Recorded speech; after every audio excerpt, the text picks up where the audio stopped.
Hello, this is the End Times Research Ministry, and I'm Frank DIMORA, bringing you the news, connecting Bible prophecy with current events. Today's July 11th, 2014. Look at this, medical crisis in Gaza as conflict endures.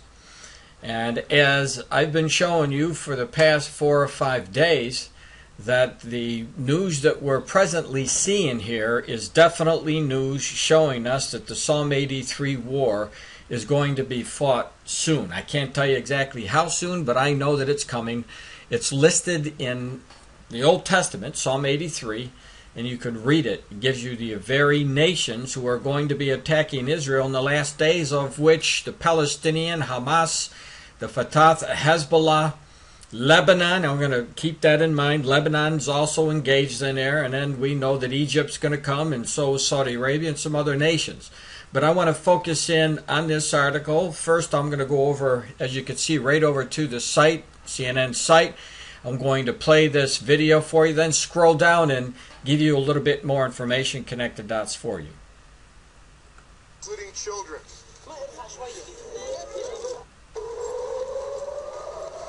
This is daily life here in Israel right now. The sirens and the fear. Civilians running for cover from incoming rocket fire. Several rockets getting through Israel's Iron Dome defense system, landing and exploding near Beersheba, one of the larger Israeli cities not that far from Gaza. These are some of the first images I saw when I arrived in Israel. A sign pointing to a bomb shelter and Patriot defense missiles at the ready. This was the view from right here in CNN's Jerusalem Bureau. A smoke trail over the city after 4 rockets streaked through the sky. Israel is responding by intensifying its airstrikes on Gaza, pounding more than 700 targets since the offensive began on Monday.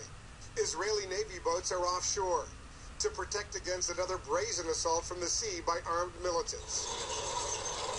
Tanks and troops on the border, ready to roll into Gaza at any time, when and if they get the order. All right, I'm going to stop it right there. Now I'm going to scroll down into this article that I give to us and to show you the connection also with the rest of the news here. It says rocket from Lebanon, and the reason why I told you to remember Lebanon is because Lebanon is involved in the Psalm 83 war.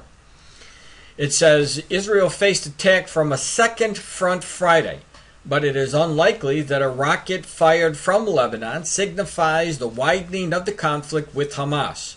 The rocket launched from Lebanon landed near the northern Israeli town of Metula, which sits right by the Lebanese border, and no damage or injuries have been reported.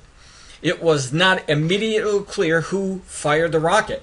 Now, according to this article, they don't believe that Lebanon will get engaged into a wider conflict. Well, apparently the writer of this report doesn't know the word of the Lord, because if he did, he would be able to see down through the future and know that Lebanon, for a fact, is going to be engaged with Israel, is with Hamas, the Palestinians who right now are sending those rockets in from the Gaza. And now when you hear rockets coming in from Lebanon, get ready, because I really believe, as I said yesterday, I believe that the order will be given for the launching of the tanks into the Gaza Strip.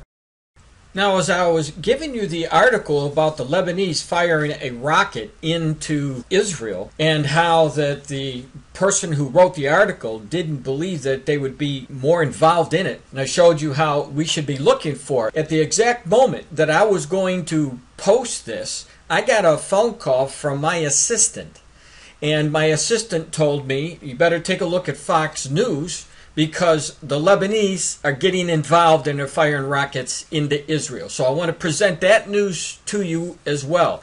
That news was published today, also of July 11th, 2014. You see the headline, Lebanese rockets hit Israel as Palestinian deaths in conflict exceed 100.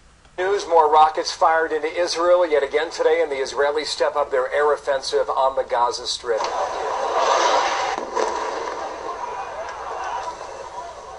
Death toll in the air offensive said to be up to 100 Palestinians dead amid a new report that Lebanese militants have fired rockets on Israel's northern border. David Lee Miller streams live near the Israeli-Gaza border with more from there now. Bill, this is Friday, the start of the Jewish Sabbath. Normally this is a quiet time in this region. Today, though, anything but. Israel attacking Gaza once again from the air, land, and the sea. The Israeli military used aircraft, tanks, and ships. The big question on the minds of many, will there be a ground incursion? And very quickly, I should add that some 200 miles from where I'm speaking to you, the border with Lebanon, it looks like there's been another situation that has Israelis very concerned. In South Lebanon, which is Hezbollah-controlled, at least 2 rockets were fired into northern Israel. Israel responded with artillery fire. The Lebanese army showed up on the scene and found a 3rd rocket that was being readied to be launched. No one has taken responsibility. It appears to be an act of solidarity, not a coordinated effort with Hamas, but with what's happening here along the southern border, people are very, very much on edge, very mindful of what happened in the past, and there is concern that there could be some type of an escalation, although that appears very unlikely at this time. There you have it. I mean, you couldn't ask for perfect timing. And it does show that Lebanon is getting involved, and again, it points to the Psalm 83 war. Now, whether it is going to be the actual war, we have to wait and see. But the outcome, the final outcome, eventually will be Lebanon, the Hamas, the Fatah, the Hezbollah, ISIS, because they're all the same group wanting to destroy the nation of Israel. They're all come together, and we will see the Psalm 83 war. I believe that with all my heart.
As for the death toll in Gaza, the latest number, 103 killed since this conflict got underway 4 days ago. Today alone, 13 people died in Gaza, most of them civilians, among them 5 people from the same family. Also, we are told, a 5-year-old girl. This, as the military here goes after launchers, tunnels, as well as the militants themselves. There was also a massive fire in Gaza's port today after the Israeli Navy fired on fishing vessels. You might recall that only days ago, Hamas militants infiltrated Israel from the Mediterranean. And today, Bill, the deadline for U.S. citizens in Gaza to alert U.S. officials that they might be needing assistance. And let's see if we can come back to a live picture. Bill, I want to show you off in the distance here. And this is a couple of miles from where we are. You can see the huge plume of smoke. Just a few moments ago, there was yet another airstrike in Gaza. And from our vantage point here along the border, we have seen many of these strikes in just the last few hours. We have also seen a number of rockets being fired by militants. Today alone, at least 70 rockets were fired from Gaza into Israel. At least one of those rockets that was not intercepted by the Iron Dome hit a gas station in the city of Ashdod. That station erupted into flames. There was a person who was disabled and couldn't get out of their vehicle, and because of that couldn't get to shelter and was seriously injured. Another rocket today hit a home not far from the border. This rocket, Bill, smashed through the roof of this home, and it smashed right through the kitchen. Fortunately, the inhabitants of this particular home heard the warning and were able to seek shelter.